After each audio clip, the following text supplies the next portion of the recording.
Hello everyone, it's Shane Kanto, your Wasteland reviewer, and I'm here to review Panic. And this is the first season of the show, and apparently the last one, because this already got canceled. And this came out earlier this year, and got canceled over the summer. I'm just getting around to it. It's on Amazon Prime, and it focuses on the small town in Texas named Carp, where every summer the graduating class competes in Panic, which is a bunch of crazy activities to see who will get a bunch of money so that they can get the hell out of this town, because it's one of those places where it's like, you never leave.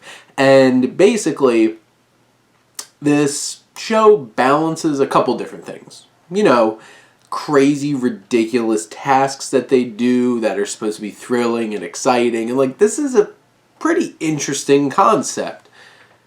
Is this like teenage Texas Squid Games or something? If you want to put it that way.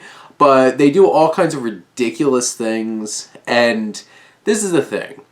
This show has a cool concept, and it just keeps getting more ridiculous to the point where like, can you even take it seriously? There's a farm in this show where our main character, played by Olivia Welsh, gets a job, and this farm is ran by Bonnie Bedelia, aka Holly McLean, and she has a tiger on this farm. And of course the tiger comes into play multiple times, and you're just like, why is there a tiger in this show? Is this Tiger King? Did they watch Tiger King, or just like, we want to capitalize on Tiger King, so let's throw a tiger in there? Apparently this is based off of a novel, probably came out before Tiger King, but we're in a post-Tiger King world. So I'm just like, what? And it just keeps getting more crazy. But, you know, they have interesting ideas for some of these tasks that they have to do. And I think it's pretty interesting when it gets into those sections of the show. Then they're also bogged down by a bunch of teenage romance, which is definitely not the most interesting part of the show. But you also have a lot of familial drama, because there's a lot of domestic abuse at certain points in the show, and like our main character trying to protect her younger sister and all that stuff.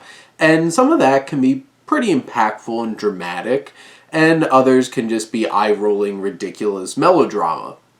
And then there's some level of mystery, because like, who the hell started this thing and who keeps perpetuating it? So this show has a lot of beats to it. Do all these beats work? Not really.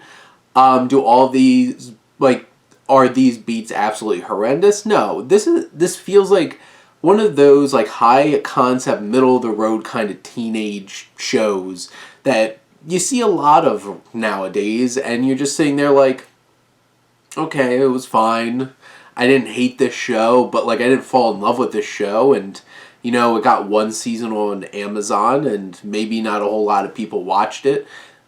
Do I think that there had some more juice to it, and you could have seen some more interesting things where the show went? I think so. It leaves you off on pretty big, like, stinger for a second season that you're not going to get now.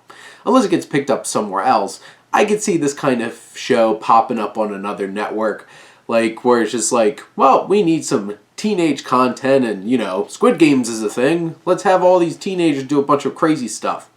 Cue Panic, head back to Carp, Texas, and have some more ridiculous fun. So in the end, I think this is an interesting kind of film. Is this something that I'm going to be, like, fawning for moving forward? Not really. Am I going to miss the fact that I don't get to see another season of this? Probably not, but I had some fun along the way. But those are my thoughts on Panic. Let me know what you think, and let's talk some TV. But thank you as always for tuning in and supporting your Wasteland reviewer.